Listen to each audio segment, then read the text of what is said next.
એક કિશોર ગાંજાનું વેચાણ કરતો હોવાનો વિડીયો સોશિયલ મીડિયામાં વાયરલ થયો હતો.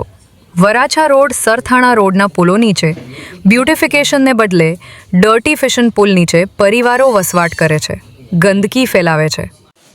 વરાછાના એમએલએ કુમાર કાનાણીનો પત્ર પણ સામે આવ્યો. વરાછા રોડના પુલો નીચેના વસવાટ અને દબાણો દૂર કરે.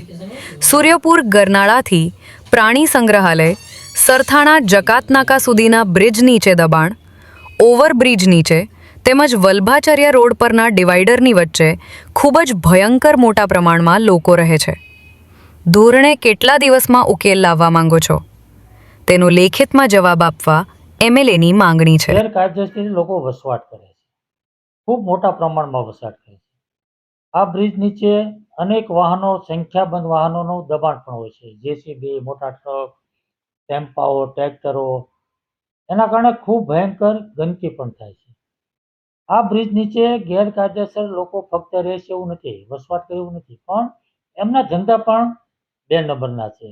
દારૂ, જુગાર, ડ્રગ્સ, ગાંજા, અફીણ, અનેક પ્રકારના ન્યુસન્સ એ લોકો પીવે પણ છે અને વેચે પણ છે.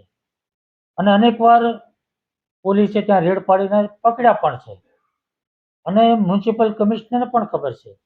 એટલે આ ત્યાં લાખો લોકો રોજ રોડ પર નીકળે છે, પોલીસ પણ નીકળે છે, કોર્પોરેશનના અધિકારીઓ પણ નીકળે છે. આ બધાને આ પ્રશ્નની ખબર છે અને વર્ષોથી લેખિત મૌખિક રજૂઆતો થઈ રહી છે, પરંતુ આ પ્રશ્નનો હલ કાયમી રીતે થતો નથી.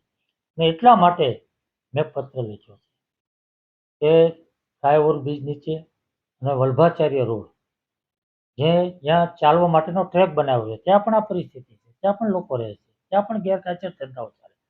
તો આ બંને રોડ ઉપર આ ન્યુસન્સ દૂર થવું જોઈએ, એની સામે કડક કાર્યવાહી થવી જોઈએ અને કાયમી હલ થવો જોઈએ.